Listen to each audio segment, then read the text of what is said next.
자, 인사드리겠습니다. 예. 안녕하십니까. 자, 오늘은 2023년도 1회 전기산업기사 전기설비 기술 기준 관련된 해설해 보도록 하겠습니다.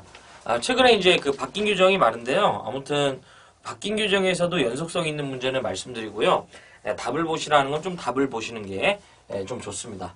자, 어쨌든 바로 한번 문제 풀어보도록 하겠습니다. 자, 81번 보겠습니다. 요런 거는 반드시 잡아야 돼요. 자, 저압 전선로의 그 시설에 대한 설명이다. 그러니까 옥상 전선로죠. 저압 옥상 전선로에 대한 시설에 대한 설명이다. 옳지 못한 시설 방법은 무슨 전선로다? 옥상 전선로의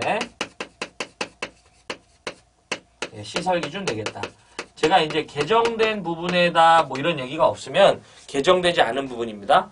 저는 이제 개정된 부분으로 출제가 됐으면 이제 개정된 문제입니다. 이제 이렇게 말씀드릴게요. 자, 이때 우리가 여기서 봐야 될 것은요. 이제 세 가지 정도만 보시면 됩니다. 자, 일단 옥상 전선로는요. 우리가 특고압은 시설이 불가하다. 우리 옥상 전선로는 누가 시설이 불가하다? 특고압은 시설이 불가하고요. 이때 당연히 그럼 저압이랑 고압에 대한 내용만 있겠죠. 저압일 때 요 전선의 굵기를 잘 물어보거든요. 사실 고압은 거의 출제가 안 되기 때문에 그런 문제는 그냥 확인만 해주시는 걸 추천드립니다. 저압일 때 전선의 굵기는 기본적으로 2.6mm 이상의 경동선을 사용하고요. 두 번째가 지지점 간의 거리예요. 요 지지점 간의 거리는 15m, 몇 메다? 15m 이하마다 지지하라고요. 하라고 하고, 세 번째가 조형제와의 이격거리입니다. 이 조형제와의 이격거리인데, 기본적으로 조형제와의 이격거리는 2m 이상을 이격한다라고 기억해주면 좋습니다. 이제 옥상의 난간 같은 거라고 보시면 됩니다. 이때 문제에서 물어본 건 뭐냐면, 일단 저압 옥상 전선로고요. 전선은 전연전선을 사용하고요. 두 번째가 전선의 지름은, 그쵸? 2.6mm 맞는 얘기예요. 3번, 그렇지 않죠. 이 지지점 간 거리가 15m 이하인데 맨날 틀린 걸로 이 문제처럼 20m 나오고요. 네 번째, 요거 같은 경우에는 식물과의 이격거리가 별도 없습니다. 이 옥상 전선로 같은 경우에는요, 별도의 이제 이 저고압의 개념은 식물과의 이격거리는 상시 부는 바람에 접촉되지만 않으면 되기 때문에 일단은 우리가 4번이 잘못된지는 모르더라도 요것만을 보고도 답을 찾을 수 있죠. 그래서 정답은 몇 번이냐면 3번 되겠습니다. 이렇게. 자, 넘어가 보겠습니다. 그래서 81번은 반드시 잡아주셔야 된다. 자, 82번 볼게요. 요것도 여러분들이 잡아주셔야 되는 내용이다. 자, 82번에 보시면은 터널한 전선로가 되겠습니다. 무슨 전선로? 터널한 전선로. 82번. 이것도 이제 여러 번 출제가 됐던 문제예요. 터널한 전선로. 보통 아무 말이 없는 이 터널한 전선로는 이제 여러분들 사람이 이제 통행하는 터널안이 아니고요. 열차나 자동차의 전용 터널인데 이것은 이제 마이너스 0.1에 마이너스 1 이렇게 기억해 주시면 좋습니다. 이때 첫 번째가 여기서 물어보는 건 뭐냐면요. 저압인 경우와 두 번째 고압인 경우에 전선의 굵기를 문제화합니다. 이때 저압의 경우 전선의 굵기는 2.6mm, 몇 mm? 2.6mm 이상의 전선을 사용하고요. 두 번째가 이들의 지표상 높이를 물어봅니다. 여기서 제가 이제 마이너스 0.1을 한 거는 요 크기에서 마이너스 0.1을 빼달라 이런 뜻이에요. 그래서 요 놈은 2.5m 되겠습니다. 그 다음에 두 번째가 고압일 때 굵기는요. 기본적으로 4mm 되겠고요. 그 다음에 이제 두 번째가 높이죠. 높이. 이때는 기본적으로 얼마가 된다? 여기서 마이너스 0.1을 이렇게 빼는 게 아니라 이제 요 1이죠. 1을 빼주신다 보시면 돼요. 그래서 높이는 3m 이상이 되겠습니다. 이렇게 보시면 될 것 같아요. 요 문제를 좀 이제 좀 꼭 기억해 주시면서 자 보면 벌써 틀렸죠. 뭐냐면 터널한 전선로라고 해놓으면서 지금 뭐라고 했냐면 저압이죠. 그래서 전선의 굵기가 2.6인데도 불구하고 뭐가 된다? 이제 2mm라고 했기 때문에 잘못됐습니다. 그래서 정답은 몇 번이냐면 1번 되겠습니다. 여기서 여러분들이 하나 참고적으로 좀 보실 게 뭐냐면 이제 사람이 상시 통행한다고 그래요. 조건에서 사람이 상시 통행하는 터널안이 있거든요. 사람이 상시 통행하는 터널안 나오면 그냥 시원하게 2.5 찍자. 요게 이제 전선의 굵기도 2.5 스퀘어, 높이도 2.5 이제 5m인데요. 이게 아닌 게 있습니다. 근데 그냥 이렇게 기억하시는 게 좋아요. 그래서 사람이 상시 통행하는 문제 조건에서 사람이 상시 통행하는 터널안 나오면 그냥 숫자 2.5 찍자. 이렇게 보시면 좋겠습니다. 그래서 82번은 반드시 우리가 어떻게 해야 된다? 정리를 해주셔야 된다. 자, 이제 이거 지워볼게요. 예. 자, 83번 보겠습니다. 거기 보시면 고압 가공 인입선에 케이블 이외의 것으로 그 아래에 뭐가 된다? 위험 표시를 두었을 때 전선의 지표상 높이가 되겠습니다. 그래서 83번이죠. 역시 이것도 뭐 여러 번 나왔던 문제죠. 그래서 가공 인입선에 뭐가 되냐면 지표상 높이 되겠습니다. 우리가 흔히 말하는 인입선은요. 전주에서 자 우리 여기 이제 수용가가 있다고 봤을 때 전주에서 우리 집으로 이렇게 들어오는 선을 우리는 뭐라고 한다? 인입선이라고 하는 거예요. 이때 기억하실 때는요. 이 표를 할 때는 도철행 기억하자. 도철행이 되고요. 그 다음에 저는 조건이라고 해보겠습니다. 또는 뭐 항목. 자, 첫 번째가 저압이 되고요. 두 번째가 고압이 된다라고 보시면 됩니다. 이때 도는 뭐가 되냐면 도로를 횡단합니다. 뭘 횡단한다? 도로를 횡단하고요. 철은 철도를 횡단합니다. 횡은 횡단보도교 위에 이제 설치된다고 보시면 돼요. 이때 저압 가공 인입선이 도로를 횡단하면 최소 높이는 5m 이상이고요.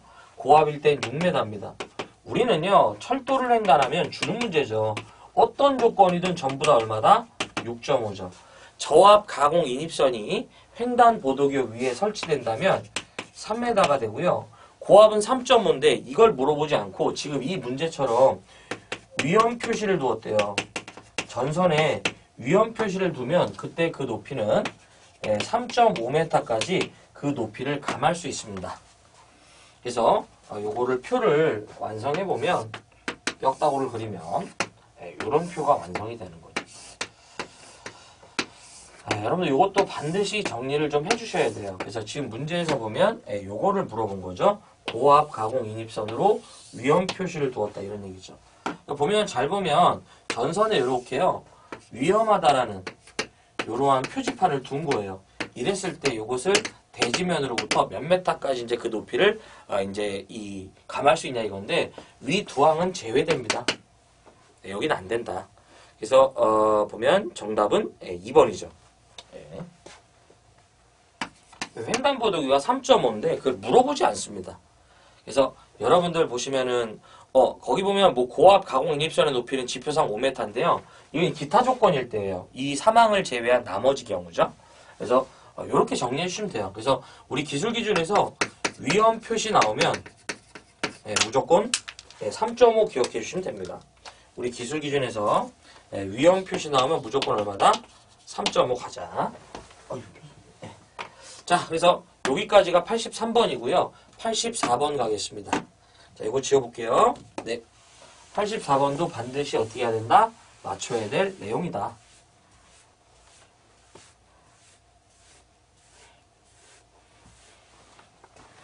자, 보자. 80 몇 번이냐면 4번 되겠습니다. 일반 주택이나 주택 및 아파트 각 호실의 현관 등에 이제 현관 등은 몇 분 이내에 소등되는 타임 스위치를 시설하냐고 하네요. 자, 이것은 타임 스위치에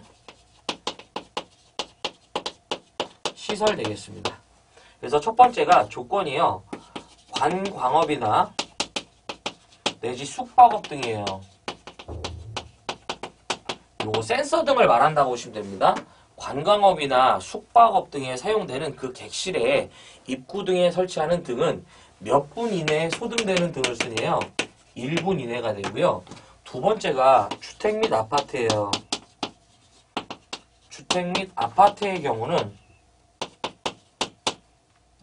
요거는 이런 현관 등에 설치하는 등은 3분 이내에 소등되는 것을 우리가 설치하라. 이런 얘기를 물어봅니다. 3분입니다. 3분.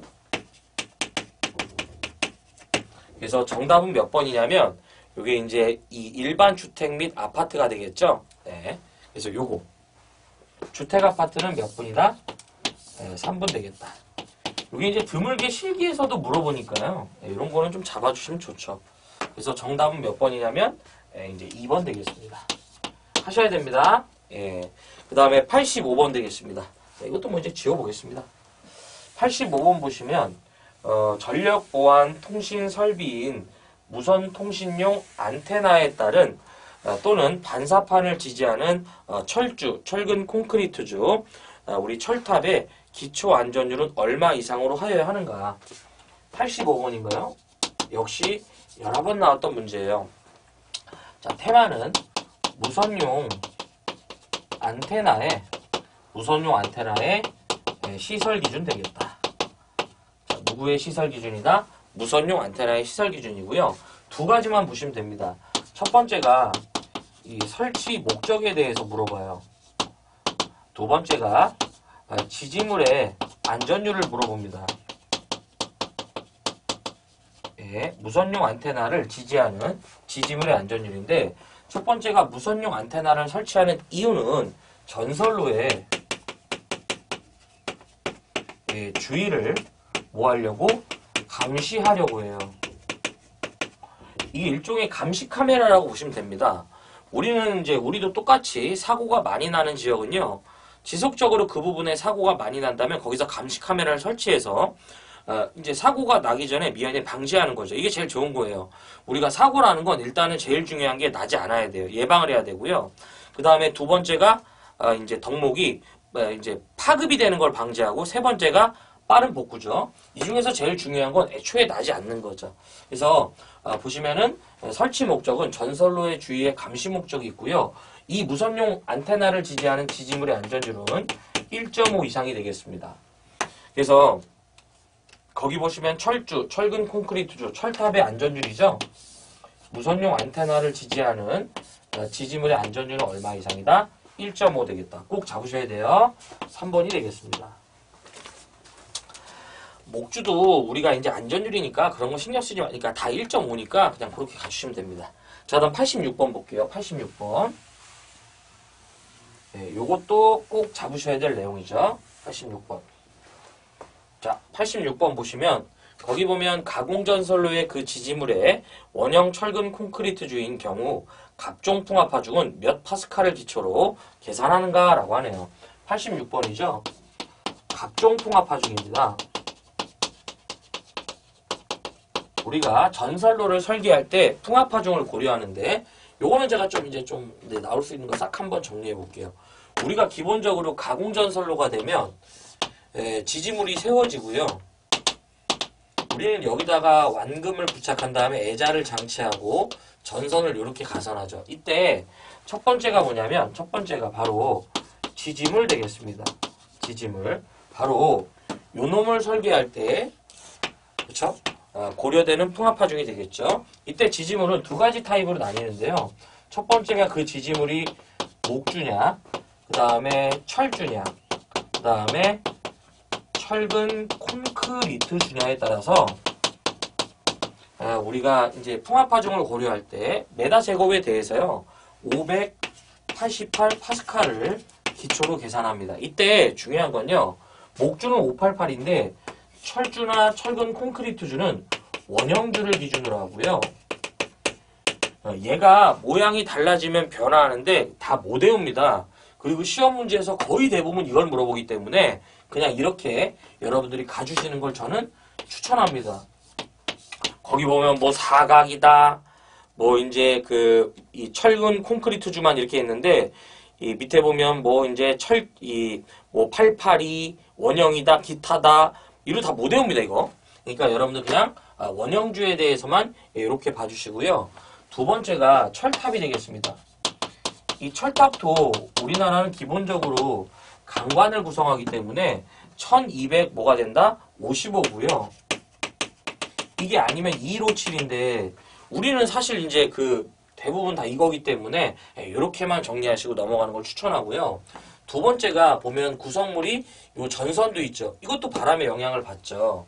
그래서 전선을 보면 전선도 타입이 우리가 복도체냐 내지 다도체냐가 있고요. 그 다음에 단도체냐 내지 복도체가 아닌 기타의 전선이다. 이제 이런 식으로 우리가 주어집니다. 기타.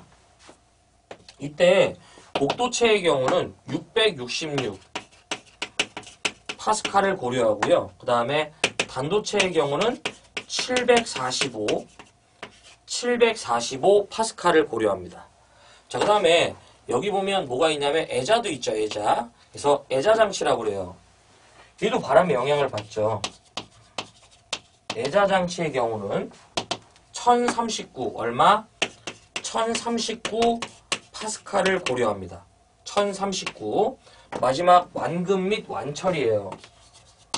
완금 내지 완철이라고 주어집니다. 네, 요거 하는 거죠, 요거. 요거 얘기하는 거죠, 요거. 요거는 소방차 1196만 기억하시면 돼요. 1196 파스칼이다. 이렇게. 그래서 요 정도는 정리를 좀 해주셔야 돼요. 근데 여기 아무튼 얘네 둘은 좀 특이한 게 있는데 이건 다 못 외워요. 그러니까 저를 믿고 차라리 그냥 이렇게 가시는 게 낫다. 이런 얘기죠. 이 기출문제 풀어보시면 알아요. 왜 이렇게 정리한지. 그래서 문제에서 뭐를 물어봤냐면 그 지지물의 원형 철근 콘크리트 주죠. 어쨌든 원형이라는 말 신경 쓰지 마시고요. 뭐래요? 철근 콘크리트주의 경우 뭐가 됐나? 588. 정답은 그래서 몇 번이냐면 2번 되겠습니다. 이게 여러분들 지지물 뿐만 아니라 전선이나 애자장치 완금 내지 완철까지 모두 정리하셔야 돼요. 자, 그 다음에 이제 87번 보겠습니다. 87번. 87번도 여러 번 나왔던 문제고요. 은근히 복병으로 잘 나오니까 필히 정리하시기 바랍니다. 87번. 저압 가공전선로를 지지하는 그 목주의 풍압하중에 대한 안전율이에요. 네. 자, 보시면은 87번이죠. 가공전선 지지용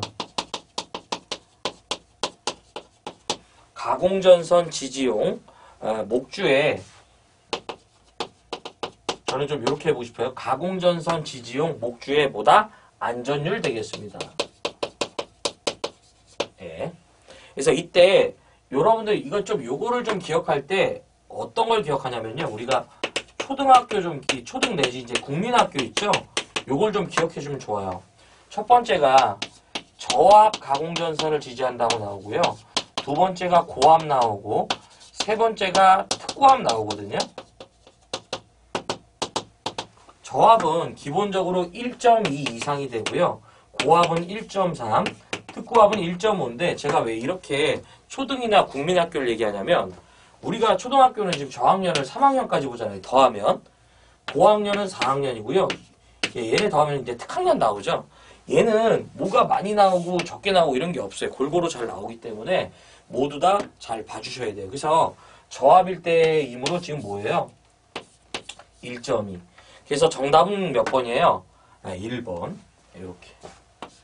그래서 여기서 이 문제를 풀 때 핵심은 저압 전선로의 지지물의 목주죠. 그러니까 가공전선을 지지하기 위한 목주. 그렇죠? 이것에 대한 풍압하중에 대한 안전율을 얘기합니다. 그래서 정답은 이제 이 1번이죠. 1번. 예, 반드시 보셔야 합니다. 자, 그 다음에 88번 볼까요? 88번. 거기 보면 전기철도 차량에 전력을 공급하는 전차선의 가선 방식이 아닌 거예요. 자, 요거는 개정된 문제지만 지금 연속성이 상당히 많은 문제이기 때문에 반드시 잡으셔야 된다. 꽤나 많이 나와요. 그래서 전차선에 거기 보면 전차선의 가선 방식.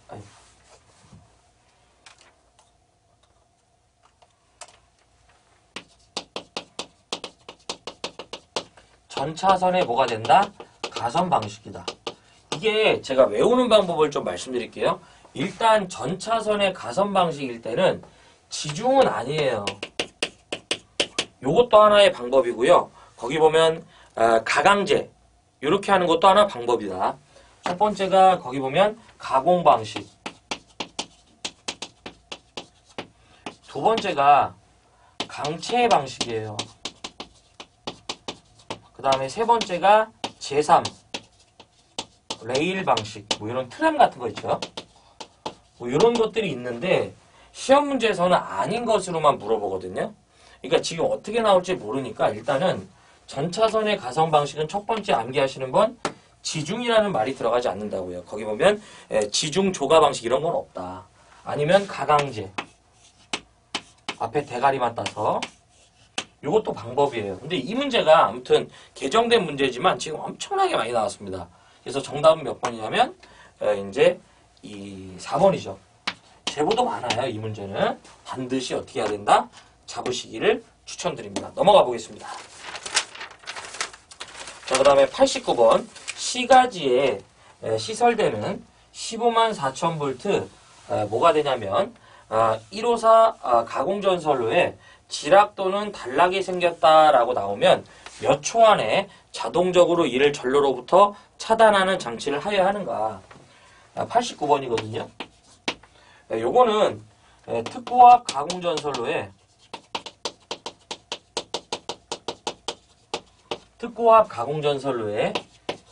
시가지에 시설되겠습니다. 또는 시가지에 시설하는 특고압 가공전선로의 시설이다. 이제 똑같은 얘기예요. 이때 하나만 기억하시면 됩니다. 100kV를 초과하는 전선로의 경우는 지락 또는 단락 시 몇 초 이내에 자동 차단하냐고 물어봐요. 이런 식으로 1초입니다. 1초. 근데 저는요 이 문제만큼은 이걸 기억하지 말고 이 문제 자체를 기억하시면 좋아요. 왜냐하면 여기 테마에 관련된 문제인데 이 문제밖에 없습니다. 아예 우리가 기억하자. 15만 4천 볼트 가공 전선로를 이제 시가지에 시설하였는데 이때 지락 또는 뭐가 생겼다? 단락이 생겼대요. 또는 이걸 직이라고도 표현합니다. 직이 몇 초 이내에 자동 차단하네요. 이렇게 물어보면 얘는 얼마다? 1초 되겠습니다. 1초. 근데 여기에 여러분들 하나 추가적으로 좀 보시면요. 앞에 요런 말이 붙어요. 어떤 말이 붙냐면 요 문제 그대로에 제1종 특고압 보안공사라는 말이 붙습니다. 제1종 특고압 보안공사를 아이고 씨 또 좁아갖고 보안공사를 한 이렇게 나와요. 제1종 특고압 보안공사를 한 154 가공전선로에 지락 또는 단락이 생겼대요. 몇 초냐고 물어보면 요때는 2초다. 요 두 가지만 기억하시면 되는 거예요. 그래서 다시 한번 정리해드리면 이렇게 기억하시면 좋죠. 15만 4천 볼트 전선로에 지락 또는 단락이 생기면 몇 초? 1초. 단 앞에 제1종 특고압 보안공사에 의한 154 가공전선로에 지락 또는 단락이 생긴 몇 초? 2초. 이렇게 기억해달라고요. 그래서 이 문제는 보안공사의 얘기가 없어요. 그렇기 때문에 몇 초냐면 1초로 볼 수 있습니다. 그래서 정답은 몇 번이냐면 1번 되겠습니다. 반드시 보셔야 될 내용이죠. 자, 그 다음에 90번 보겠습니다. 흔한 문제는 아니고요. 일단은 좀 지어보면 이런 거는 좀 확인해 주셨으면 좋겠습니다. 그냥 답의 형태로 기억해 주시면 좋을 것 같아요. 거기 보면 90번인데 90번 유의용 전차거든요. 무슨 전차? 유의용 전차의 시설 기준 되겠습니다. 이거는 뭐 제가 이제 뭐 선택을 해라고 좀 말씀드리고 싶어요.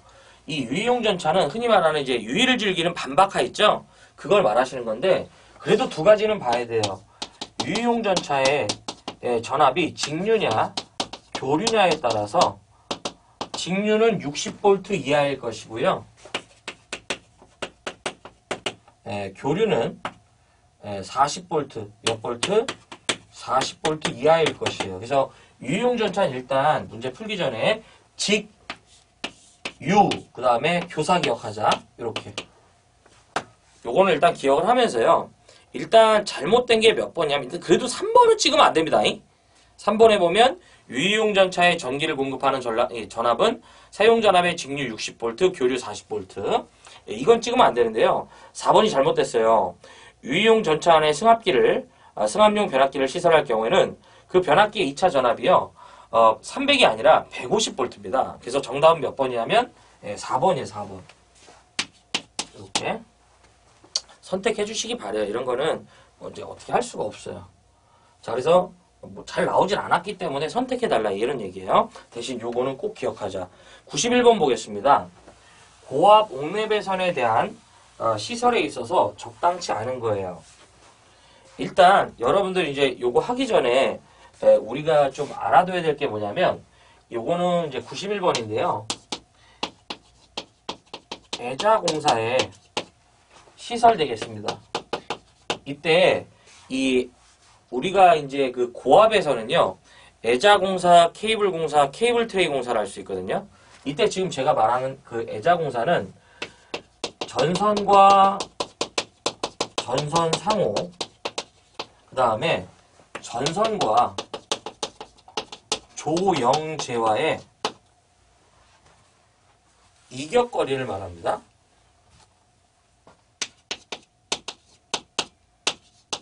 좀 이렇게 좀 정리해 볼게요. 이때 첫 번째가 전압이 되고요. 두 번째가 전선과 전선 상호되고 그 다음에 전선과 조영제 이격거리 되겠습니다. 네, 조영제. 이때 여기서 말하는 그 조영제라는 건 제가 이렇게 애자를 이렇게 칠판면을 기준으로 이렇게 따라가면 이 칠판면은 애자에 대한 조영제라고 보시면 돼요. 자, 그럼 이때 보면 기본적으로 400V 몇 볼트? 400V 이하의 전기공사를 애자를 이용해서 공사한다면 전선과 전선 상호 간격은 0.6m 이상을 띄워줘라 이거예요. 그 다음에 전선과 조영제는 2.5cm인데 요게 이제 25mm죠. 이제 앞으로는 미리로 기억하는 게 더 나을 것 같아요. 자, 그 다음에 400V를 초과하는 저압이에요. 400V를 초과하는 뭐다? 저압까지에 대해서는 기본적으로 전선 상호 간격은 똑같이 0.06m 되겠습니다. 이때 전선과 조영제는 4.5cm인데 장소가 단 건조한 장소라고 나오면 건조한 장소 시에는 2.5cm 되겠습니다. 25mm죠. 자, 그 다음에 고압이에요. 고압에서는 기본적으로 0.008m, 요게 이제 8cm죠. 그 다음에 전선과 조영제 같은 경우에는 이제 5cm 되겠습니다. 5cm. 이렇게. 그래서 보면 이제 요즘에 보면 이런 부분들이 메다로 나오니까 좀 이런 건 좀 참고적으로 기억을 좀 해주셨으면 좋겠어요. 그래서 뼈다구를 그리면 이런 표가 완성됩니다. 요 표를 좀 완성시킨 다음에 조금 몇 가지만 좀 더 적고요. 그 다음에 여기를 마무리 지을게요. 칠판에다가 다 넣기가 좀 어려워서요. 자, 일단은 문제를 보시면 뭐라고 했냐면 고압 옥내배선에서 그 시설에서 적당하지 않은 건데 거기 보시면 기본적으로 뭐 애자공사에 사용하는 이 애자는 난연성, 절연성, 내수성의 것이어야 돼 맞고요. 당연히 고압이랑 저압은 색깔이 이제 이 다르는 것을 이제 사용해야 되고 3번도 맞는데 아니죠. 전선과 조형제와의 이격거리는 고압의 경우는 전선과 조형제와의 이격거리는 고압에서는 뭐가 된다? 5mm죠. 이게 이제 메다로 표현하면 0.05m가 되겠죠. 이런 걸 이제 볼 줄 아셔야 돼요. 그래서 정답은 몇 번이냐면 4번입니다. 4번. 네. 이렇게 하셔야 돼요. 이거. 자, 여러분들 이제 요거 내용을 좀 기억하면서요. 좀 몇 개만 좀 볼게요. 이때 우리가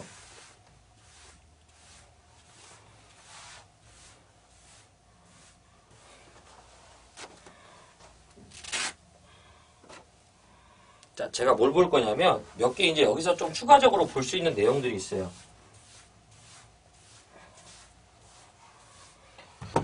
자, 이때 우리가 이제 옥내배선의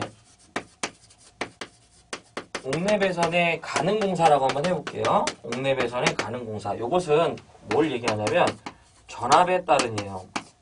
뭐에 따른? 전압에 따른. 옥내배선의 가능공사인데 첫 번째가 기본적으로 고압이 되면요. 우리가 할 수 있는 공사는 애자공사, 그 다음에 애자공사, 그 다음에 케이블 공사, 그 다음에 케이블, 뭐가 된다? 트레이 공사가 되겠습니다. 그 다음에 두 번째가 특고압이에요. 특고압. 이때 특고압은 케이블 공사랑 무슨 공사? 케이블 공사, 그 다음에 케이블 트레이 공사가 가능하거든요. 그래서 우리가 말하는 이제 케이블 트레이는 이렇게 전기실 같은데 또는 지하실의 EPS실에 보면 이러한 사다리 형태의 시설물이 있고요. 수많은 케이블이 이런 식으로 이제 그 배치가 되는 이런 공사를 우리가 케이블 트레이라고 하죠. 여기서 우리가 봐야 될 거는 고압일 때 전선은 6스퀘어 이상입니다. 고압일 때 전선은 6스퀘어고요. 특고압은 그걸 물어보는 게 아니라 100kV, 몇 킬로볼트? 옥내배선에서는 100kV 이하에서 할 수 있어요. 이렇게까지 같이 정리해 주시면 좋을 것 같습니다. 그래서 지금 보면 우리 아까 애자공사에서 보면 애자공사는 고압까지 가능했기 때문에 고압에서까지 이제 시설 기준이 있었죠. 그래서 그 정도 좀 같이 정리해 주시면 좋을 것 같아요. 이건 이제 따로 고압 그 부분을 따로 물어봤기 때문에 제가 이렇게 정리한 거고요. 보면 좀 전에 잠깐 제가 이제 보면 그런 얘기 드렸었죠. 보면 전선과 전선 상호, 전선과 조형제인데 주로 우리가 천정면에 이렇게 노부의자 이렇게 파여 있는 걸 이런 걸 많이 써먹거든요. 그래서 예를 들어서 선이 이렇게 가고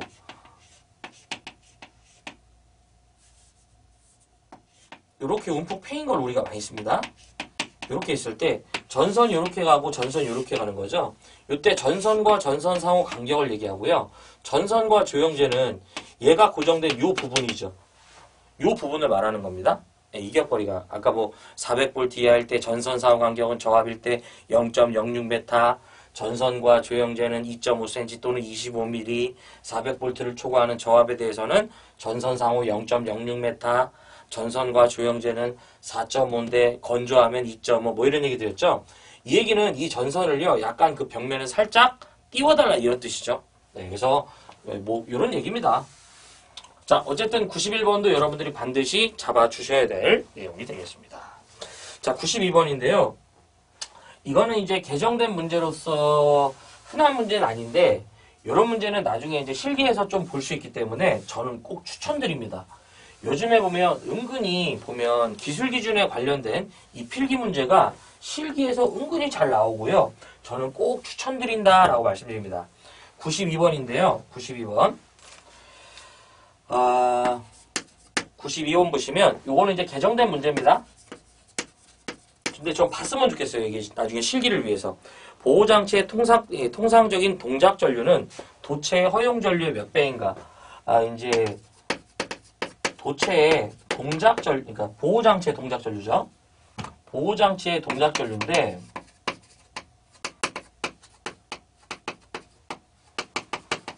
자, 보호장치의 동작 전류가 되겠습니다.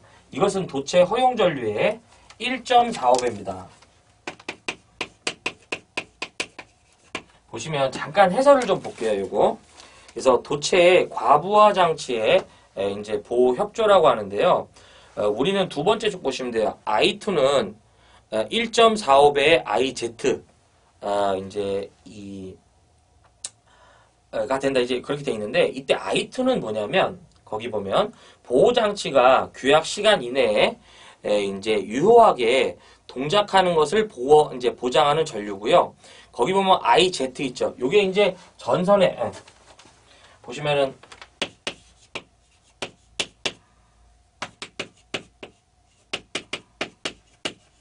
IZ인데, IZ가 바로 뭐가 되냐면, 요거 도체 허용 전류가 됩니다. 그 다음에, 요 1.45배는 배수죠. 네. 케이블의 허용 전류. 예, 이 얘기를 하는 거예요. 그 다음에 거기 보면 IB, IN, 그 다음에 요런 부분들도 나중에 우리가 실기 가면 요런 걸 좀 알고 계셔야 돼요. 어쨌든, 보시면은 보호장치의 동작 전류는, 이 보호장치의 동작 전류는 도체 허용 전류의 몇 배, 도체 허용 전류의 1.45배 이하가 되도록 해야 되죠. 그래서 거기 보시면 몇 번이냐면 이제 3번이죠. 3번. 그래서 요게 보호장치에 뭐가 된다? 이제 동작 전류라고 보시면 되겠습니다. 그래서 보호장치가 I2를 다시 한번 보면 보호장치가 규약 시간 이내에 유효하게 동작하는 것을 보장하는 전류를 얘기하는 거죠. 요것은 요값 이하가 돼야 된다. 이런 얘기죠. 그래서 보호장치의 통상적인 동작 전류는 도체 허용 전류의 1.45배 이하가 돼야 된다. 이제 이하까지 좀 기억해 주시면 좋죠. 요거. 아무튼 꼭 보십시오. 요즘에 보면 아무튼 이런 그 기술 기준 관련된 문제가 요런 보호장치 문제가 은근히 많이 나옵니다. 아무튼 실기에. 네. 자, 그 다음에 이제 93번 보겠습니다. 93번. 요것도 보면 새로운 개정 문제죠. 네, 이제 뭐 잘 나오는 건 아니지만 그 여러 번 나왔어요. 주택 등의 저압 수용 장소에 고정 설비에 있어서 저는 이제 요거의 키워드가 TNCS 접지예요. TNCS 접지 중 이제 중성선을 겸용하는 PEN을 알루미늄으로 쓸 때 우리는 얼마 이상이 되는가? 이때 여러분들 이제 잠깐 요 TNCS 접지에 대해서 말씀드리면 우리 TN 접지는 세 가지 형태로 파생됩니다. TN 접지는 첫 번째가 TNS 접지, 그 다음에 두 번째가 TNC 접지, 세 번째가 TNCS인데요. 먼저 이 T는 뭐냐면 중성점을 접지했다 이런 얘기예요. 변압기 중성점을 접지했고 이때 N은 도전성 기기의 외암의 접지를 이제 계통에 연결했다 이제 이런 개념인데 S는 뭐냐면 보호도체와 중성선이 별도인 방식이에요. 그 다음에 TNC는 보호도체와 중성선이 겸용인 PEN선을 쓴 거고요. TNCS의 경우는 일부 구간은 보호도체와 중성선이 겸용이며 일부 구간은 별도다 이런 얘기인데 우리나라 현재 TNS 접지를 씁니다. 요건 이제 나중에 실기에서 그림 문제가 있기 때문에 그때 여러분들이 아마 이제 접하실 텐데요. 이때 요놈 같은 경우에 뭐가 되냐면 거기 저압 수용 장소의 그 개통 접지에 TNS 접지라면 중성선 겸용 보호대체 이제 PEN은 이 고정 설비에만 쓸 수 있는데요. 그것은 구리라면 10스퀘어 이상이 돼야 되고요. 그 다음에 알루미늄이냐면 16 되겠습니다. 네. 그래서 정답은 몇 번이냐면 이제 4번입니다. 4번. 네. 그래서 16이 되겠죠? 요거. 요 문제는 이제 이걸 물어볼 수도 있기 때문에 저는 개인적으로 여러분들 이렇게 좀 기억해 주면 좋겠어요. 뭐냐면 TNCS 접지에서 구리를 물어보면 얼마? 10. 알루미늄 물어보면 얼마? 16 기억해 주시면 좋을 것 같아요. 버리지는 마십시오. 그 배전계통의 요 접지는 요 TN 접지, 그 다음에 우리가 TT 접지, IT 접지가 있거든요. 요 접지들은 버리시면 안 돼요. 그래서 정답은 4번 되겠습니다. 이렇게. 자, 그다음 94번 볼게요. 94번. 이거 지워보겠습니다. 거기 보면 뭐라고 되어 있냐면 발전소, 변전소 또는 개폐소 또는 이에 준하는 장소에 시설된 여기가 키워드죠.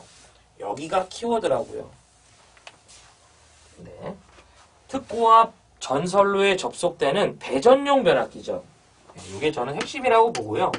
여러 번 나왔죠. 특고압 배전용 변압기의 시설 기준 되겠습니다. 이때 먼저 첫 번째 물어보는 건 전압의 한도를 물어봐요. 저는 좀 요걸 좀 중요하게 생각하는 게 배전이라는 걸 갈라주는 기준이라고 봐요. 배전, 그쵸? 우리가 배전, 그 다음에 변전, 송전 뭐 이렇게 되잖아요. 배전에 우리가 값을 정해주죠. 첫 번째가 뭐냐면 1차 전압이 몇 볼트여야 된다? 35kV. 몇 볼트? 35kV 이하로서 2차 측은 저고압일 것이에요. 잘 물어봐요. 그래서 조건에서 각각 물어볼 때가 있고 특고압 배전용 변압기의 1차 전압의 한도 물어볼 때가 있습니다. 배전은 35kV 이하라고요. 두 번째가 보호장치가 됩니다. 두 번째가 특고압 측에는 1차 측 얘기하는 거죠. 그쵸? 얘가 지금 요거는 이제 저고압이니까 특고압 측에는 뭘 설치하냐면 개폐기 및 뭘 설치한다? 과전류 차단기를 시설한다고 보시면 돼요. 그래서 여러분들 그 전력공학에서 보면 배전선로의 보호협조라고 해서 우리가 RSF라는 게 있죠. 요게 리크로저 섹셜라이저 라인 퓨즈인데 얘네들이 일종의 뭐예요? 개폐기 개념을 갖고 얘가 과전류 차단기 개념을 갖습니다. 요게 이제 배전선로의 보호협조죠. 아직 뭐 전력공학을 동영상을 보시는 분들께서 준비가 이제 그 정리가 안 되셨으면 요거는 이제 잊어주시고요. 요 두 가지. 특고압 배전용 변압기의 시설에서는 요 두 가지만 기억해 주시면 되겠다.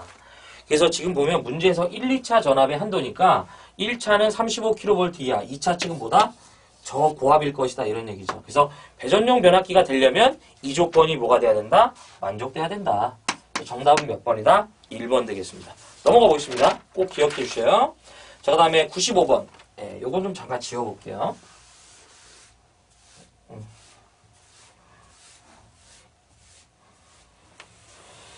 자, 그 다음에 이제 95번이죠. 96번. 네. 자, 66kV 특고압 가공전선과 저압 가공전선을 동일 지지물에 어떻게 했다? 병행하여 시설할 경우에는 거기 보시면 이 이격거리는 몇 메타 이상인가? 이 단 특고압 전선은 케이블의 2회 이제 아니다 이런 얘기죠. 네. 자, 보겠습니다. 자, 보시면은 우리가 기본적으로 95번이죠. 네, 별표를 좀 치고요. 가공전선에 보다 병행 설치 되겠습니다. 가공전선에 무슨 설치? 병행 설치. 이때 기본적으로 우리가 이제 가공전선의 병행 설치는 100kV 미만이 되겠습니다. 자, 무슨 얘기냐면 가공전선의 병행 설치는요. 이렇게 이런 동일한 지지물에다가요.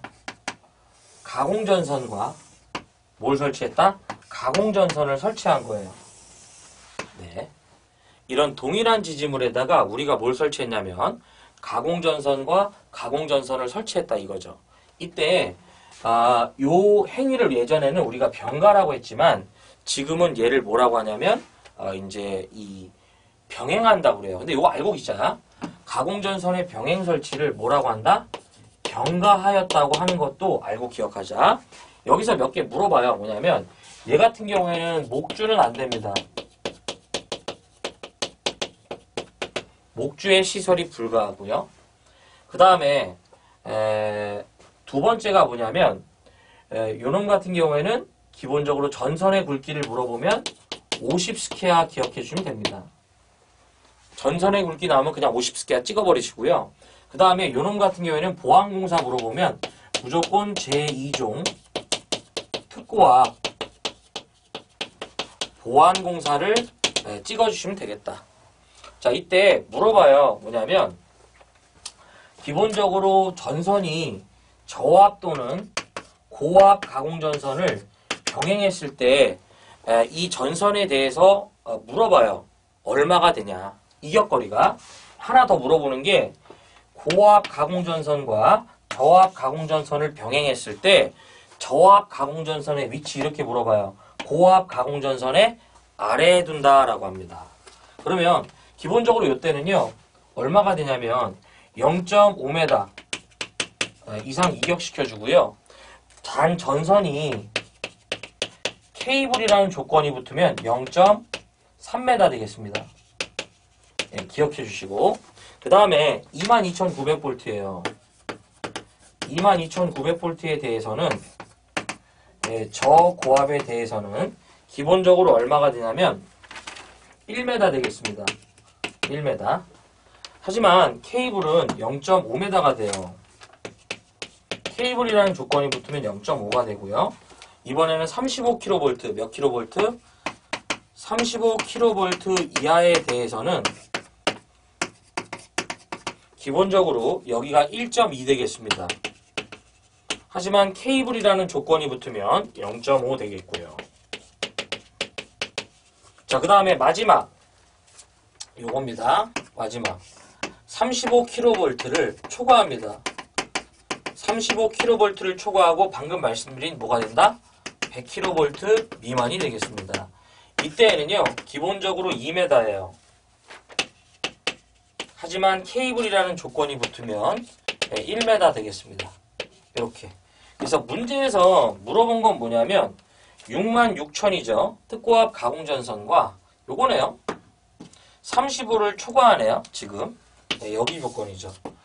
요놈과 바로 누구다? 저압 가공전선. 그렇죠? 병행한 거예요. 이때 특고압 가공전선은 뭐예요?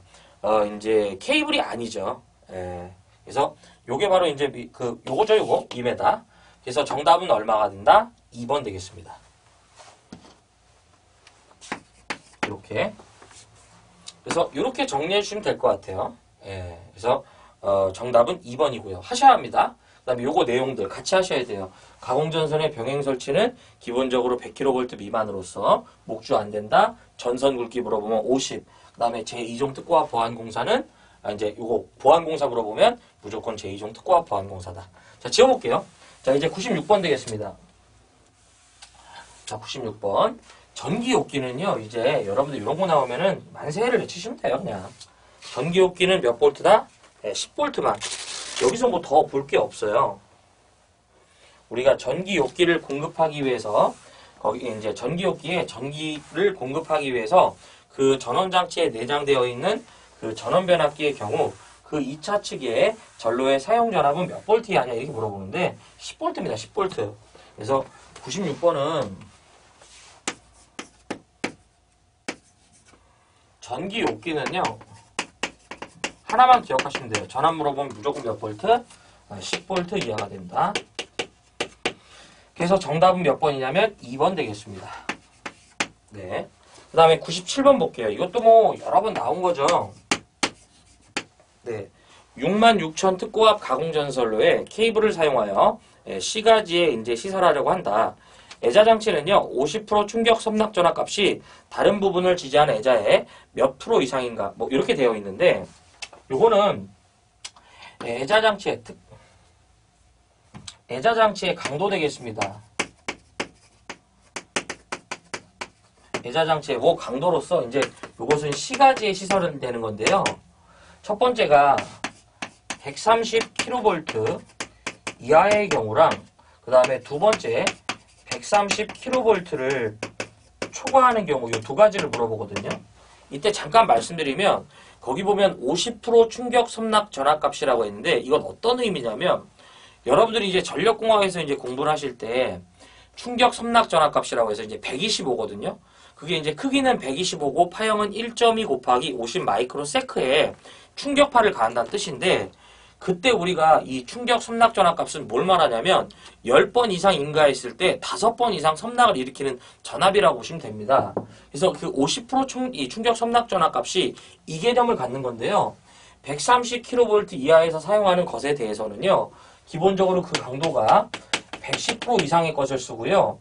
그 다음에 130kV를 초과하는 것에 대해서는 105% 이상이다. 이렇게 보시면 되겠습니다. 그래서 거기 보면 66만 볼트니까 66,000이니까 66,000이죠. 그래서 130kV 이하죠. 그래서 정답은 3번 되겠습니다. 이렇게. 그래서 애자장치의 강도 물어보면 그냥 이렇게 짧게 130kV 이하냐 130kV 초과냐에 따라서 110%냐 105%냐 이게 둘 다 있습니다. 이거 이제 154로 나와요. 그래서 둘 다 기억해 주시고요. 다른 거는 좀 의미가 없어요. 여기서는 요거 하나만 보시면 됩니다. 특고압 애자장치의 이제 강도가 되겠습니다. 자, 지워볼게요. 자, 98번. 네. 거기 보면 지중해 매설대는 이것도 반드시 하셔야죠. 지중해 매설대는 금속재 수도관로에 각종 접지공사에 접지공사로 사용하려면 그 대지와의 전기저항값은 몇 옴 이하 값을 유지하는가. 저는 이제 요거 이 수도관 접지 그 다음에 철골 접지 좀 이렇게 좀 말하고 싶어요. 첫 번째가 일단 써놓고 나서 설명드릴게요. 이 수도관 접지는 두 번째가 철골 접지 되겠습니다.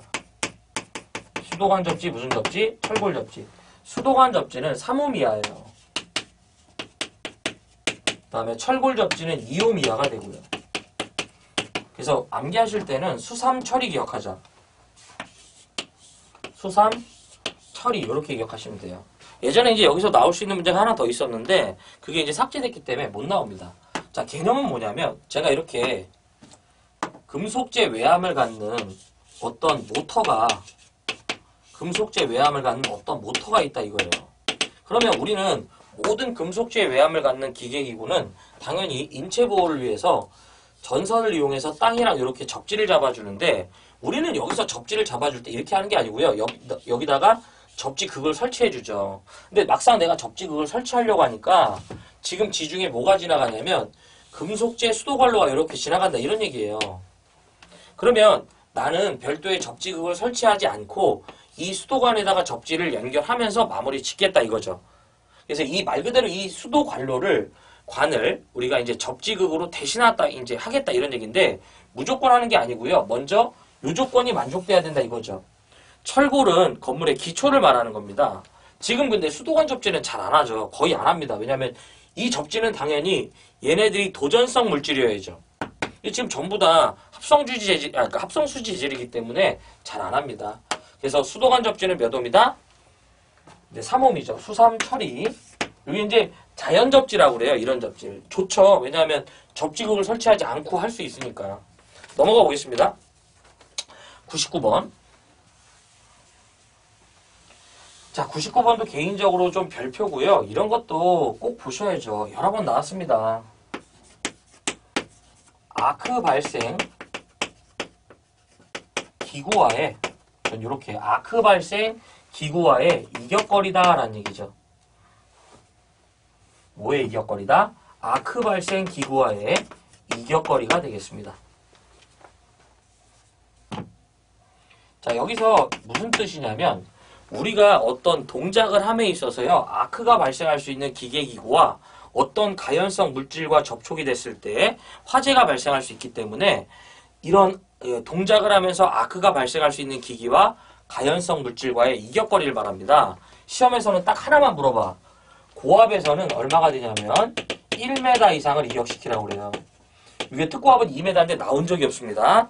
그래서 거기 보시면 고압용 개폐기나 차단기, 피레기, 기타 이와 유사한 기구로서 그 동작 시에 아크가 생기는 것은 목재의 벽 또는 천정, 기타 가연성 물질과 얼마 이상 이격해야 된다? 고압의 것은 1m죠. 그냥 아예 요거 하나만 기억하셔도 좋습니다. 그래서 정답은 몇 번이다? 1번 되겠습니다. 100번은요, 그냥 참고만 해주시기 바래요. 요 관등회로 부분은 원체 이제 범위가 넓고요. 잘 안 나오기 때문에 확인하시는 걸 저는 추천드립니다. 관등회로의 사용 전압이 400V를 초과하고요. 1kV 이하의 배선의 경우는 애자공사일 경우 전선 상호간 간격의 거리가 몇 cm 이상인가.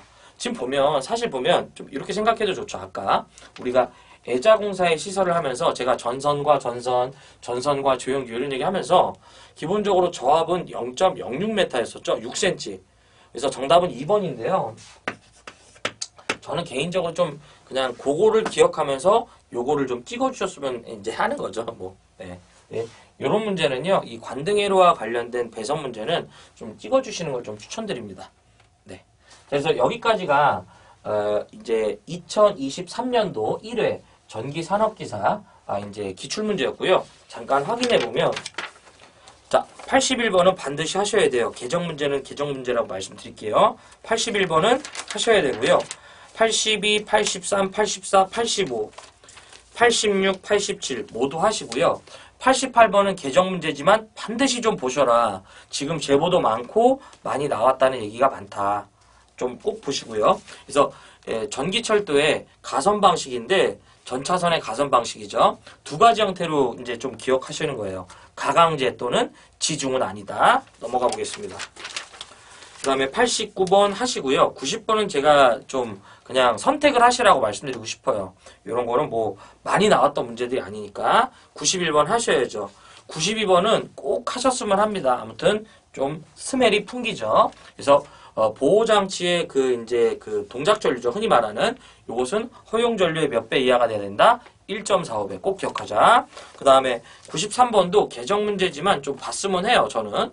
그래서 어려운 거 아니잖아요. TNCS접.